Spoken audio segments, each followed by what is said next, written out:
Hello everyone, my name is Lily and welcome back to my channel.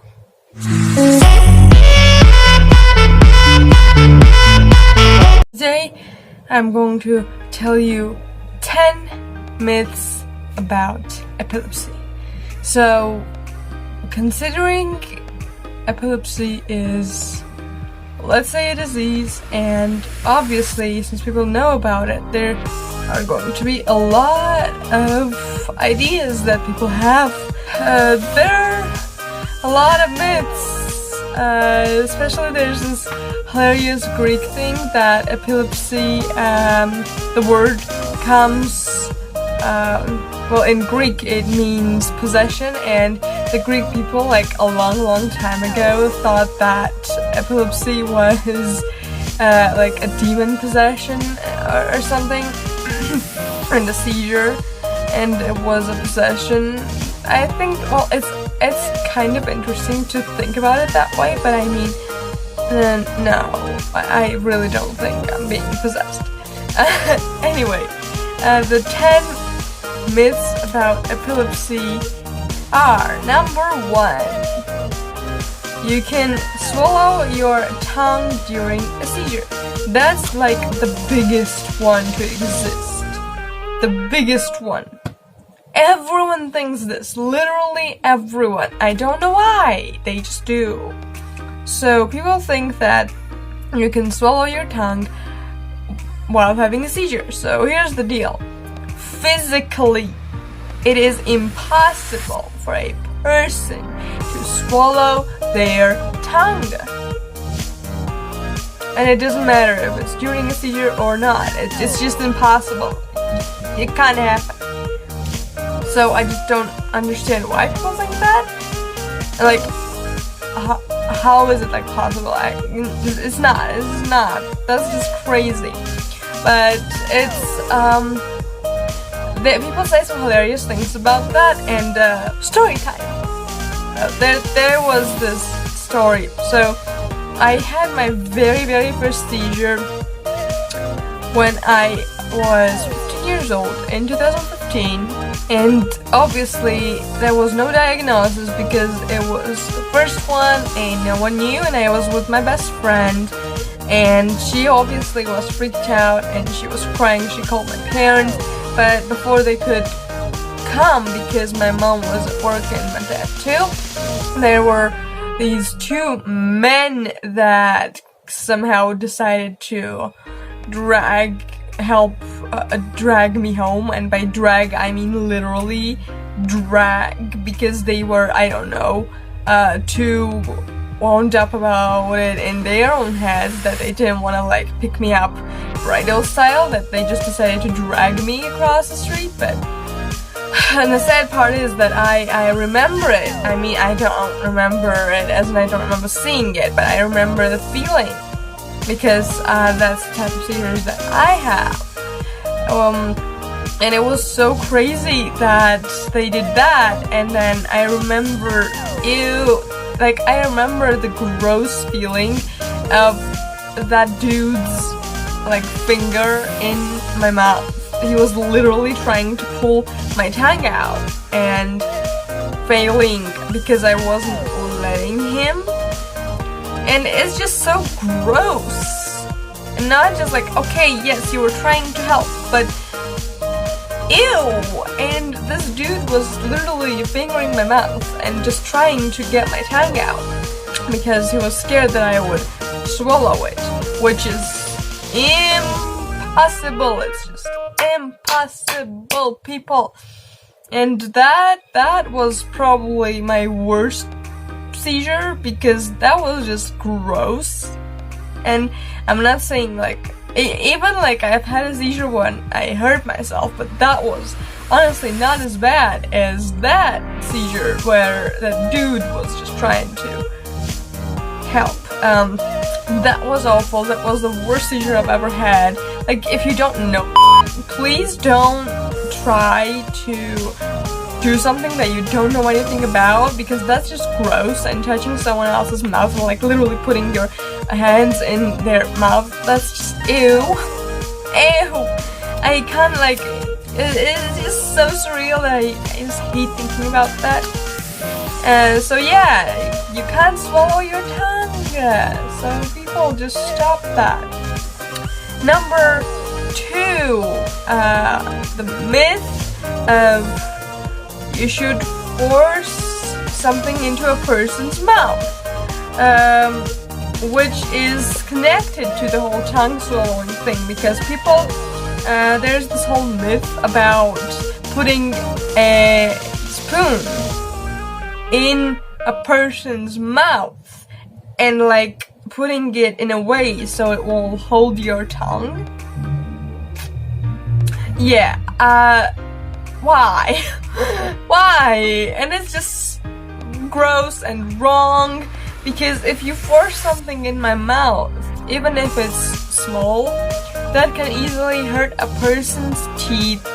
It can easily hurt a person's tongue too as well, and like inside. It can scratch your mouth from the inside. It can literally hurt your jaw, and there have been experiences of a person breaking their jaw because of something like that, and that's just awful. So that is a myth. You should never ever put things into anyone's mouth. Why do people just want to put something in your mouth when you're having seizure? I just don't get it, I just don't. And next up on the list, number 3, we have restraining. Okay, so there are a number of disorders. So for example, if it's not even a disorder, but if someone's having a night terror, which is when you're practically having a nightmare, but it's so different from a nightmare because you are moving so much, because in a nightmare you are in deep sleep and you can wake up from a nightmare and you can scream, but then you are fully awake after that. But a night terror is happening somewhat where you are conscious in a way, so you're not in deep sleep, and you can hurt someone and someone can hurt you. So for example, during a night terror, like a person can hold you to like make sure that you're okay, and like talk to your ear and be like, hey, it's okay, wake up, wake up, wake up, to wake you up. That is like a thing, and that's understandable. But when someone's having a seizure, it's not like they're having a nightmare and it's scary and you're trying to wake them up or anything like that. So restraining is just the worst thing, because the opposite thing is gonna happen. Like if you're trying to help, just don't restrain anyone having a seizure, because that way their body is just going to fight back more and it's gonna get worse, and you can get hurt during the process, and they can hurt themselves because of you restraining them. So that's just one of the worst things. So never restrain anyone having a seizure. That is a freaking myth. Number 4 on the list, I have epilepsy is contagious. Why would you think that? So there are, of course, diseases that are contagious and stuff, but epilepsy is not contagious. Like, if I have it, which I do, if you didn't know, hi. But, like, my kid won't have epilepsy in the future. I mean, let's say a mother and their child both have epilepsy. Okay, that actually can happen, but it doesn't mean that it was contagious and the child got it from the mother. No, it can be just a coincidence that the child also had a brain trauma and a brain injury, which can happen if you fall from a high place and hit your head. Like, any way you can have a brain injury. So if both the mother and the child had a brain injury and they both have epilepsy, it's not contagious. They just both had brain injuries. Different times, and it has nothing to do with the parent. So yeah, that's also a myth. Epilepsy is not contagious. And it can't affect your child in any way. Number 5 on the list, I have only kids get epilepsy. So I have no idea where does this even come from. Why do people think that only kids get epilepsy? So I think people think that because kids hurt themselves a lot, especially the kids that are, well, they're young and they're trying to learn new things. And for example, a kid that's learning how to ride a bike, they can hurt themselves. So, for example, if that kid isn't wearing a helmet and that kid falls off a bike and hurts his head and because of that gets a brain injury which affects him having epilepsy, yeah, sure, possible. But that doesn't mean that only kids have epilepsy or get epilepsy, because epilepsy is a chronic disorder which can affect anyone, any race, any age, any specific person. No, it's just everyone can get it. And it's everywhere, so that's a myth. Number 6 on the list, I have that people who have epilepsy are disabled and they can't work. So here's the deal. That comes from the person. So if I apply for a job and that person is just so freaked out by the fact that I have epilepsy and they don't take me, that's just how a person thinks, and that person can be thinking about his or her project or their company, and they can think, oh, but I can't have a disabled person working here because the job will go slow or something like that, and they don't take me. It doesn't mean that I can't do the job. It just means that that person didn't want me there. So here's the deal. Even though epilepsy is considered a disability, it does not mean that I can't do everything that you can do. I can ride a bike. I know how to drive a car, even though, well, I am not going to get license. So that's one of those things. There are things that are very dangerous for a person with epilepsy to do, but it doesn't mean they can't do it or they aren't allowed to do. It just means that it's dangerous for them. Way more dangerous than for a normal person to do it.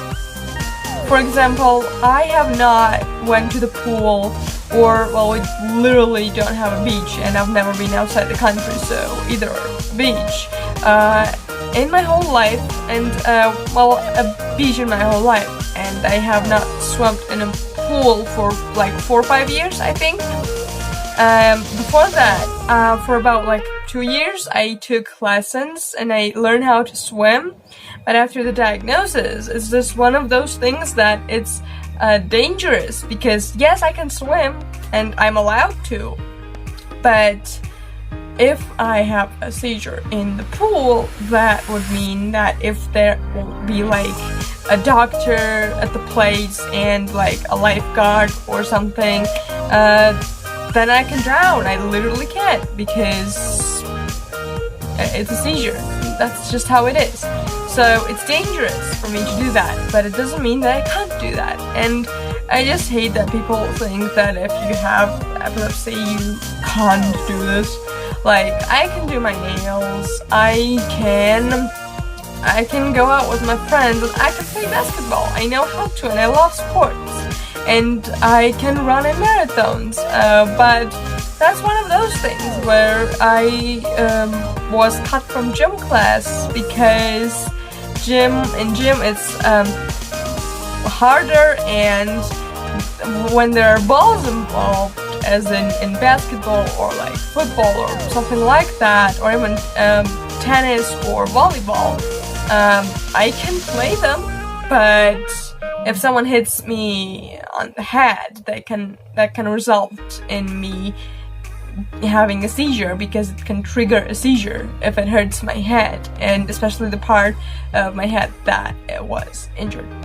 Yeah, so that's the thing. I can do those things, but they're more dangerous for me to do, and that would also mean that I can work, but that considers of the people. So it's the person who decides not to take me to the job, and not because I can't do it. So number 7 on the list is shouldn't have jobs of responsibility or stress. Which, well, I would say it makes sense, because stress can trigger seizures, but that's just depending on the type of seizures that you have and everything. So in my case, stress doesn't trigger seizures for me. I'm okay for now, so I wouldn't say so. And as a job of responsibility, you might think like a job that requires paperwork and like a lot of concentration. In a way, this is right, because if a person with epilepsy has also short-term memory, which usually happens when you have seizures, then obviously that person can forget some important things that are very important in the job, and they can get fired for it. But it doesn't mean that they aren't allowed to, or they can't do that. No. I can perfectly like study and have a job. Yeah, I might not remember some things, but it doesn't mean I can't do it. Literally. Number 8 on the list, I have epilepsy can be healed and there is no problem. So here's the interesting part of this one. Whenever I talk about epilepsy around people, sometimes their reaction can be, oh, like, stop, it's not a big deal, or stop talking about it that much, your life isn't wound up about that, or why do you talk about it that much, it's not as important. But the thing is, it very much is, and epilepsy is not something that can be healed right now. So obviously there are surgeries and medication, but I am on medication right now, and I have been seizure free for 17 months. I have said that in practically all my videos, but I can't know, and I literally have no idea when I can have a seizure. And well, that's scary, obviously, because I'm scared to go to places mostly alone, because what if I have a seizure? And I really hate how strangers respond to that, because if it's a person that doesn't know anything, they can put their finger in your mouth, which I mentioned before, so it's a whole thing. But even with those surgeries and medication, at this moment epilepsy can't completely be healed, and that's why it is a big deal, because something has to be done about it, you know what I mean? So that is a myth. Epilepsy cannot be healed at the moment. Number 9 on the list, I have that it's rare and that not many people have epilepsy. So this is very wrong, and it is a huge myth, because like if, for example, where you live, there are not many people with epilepsy, it doesn't mean there are not many people with epilepsy in the whole world. And if you don't know anyone who has epilepsy, it doesn't mean that like no one in your country has it. You just don't know, because 65 million people as counted to have epilepsy, and I mean on Earth. So there you go. That is a huge myth. So last but not least, number 10 on my list, I have you can't die from epilepsy. This is also like a huge misconception. It's a huge myth because in my last video where I talked about Cameron Boyce's death, he died from SUDEP, which is sudden death in epilepsy. So yes, you can die from epilepsy. So that also includes, like, obviously, like how many times you have a seizure, what type of seizure you have, and how it affects you, and how hard it is. So if you have epilepsy but it's, let's say, slow and it's not on that high of a risk level, then yeah, you won't die from it, hopefully. But if you have SUDEP, which can't really be healed right now as any type of epilepsy really, it means that you can die from epilepsy, and it doesn't really have to be SUDEP exactly, and you can just die from general epilepsy too. So that is a huge misconception, a myth. And I will make a whole other video explaining the epilepsy seizure first aid kit and like what to do. That will be something else. So even though I said 10, I have a bonus one because I never heard of this, but apparently this is also a thing. So when people see a seizure on TV, and they think that all seizures are like that. So first of all, there are many types of seizures. I literally just explained them in my previous video. You can check it out. And each seizure is different by the way it is and what a person remembers. There are many types, yes, and not every single seizure you see has to be a seizure of epilepsy. They are all different. So that is also a myth. Not every single seizure you see is the same. So yeah. So that was the whole list of myths regarding epilepsy. And if you know some more, then comment down below, let me know, and you can follow my social medias, and you can talk to me if you want to, because I have a huge Instagram page that is completely dedicated to epilepsy. It's at Epilepsy Change, and you can check that out, or go to my personal Instagram too. I have that too, and my other socials. Thank you very much for watching. Tell me ideas of videos that have something to do with epilepsy that you think I should make. Comment them down below or tell them on my other socials. And thank you very much for watching. Subscribe down below and turn on the notification bell because that helps a lot. And I'll see you guys next time. Bye!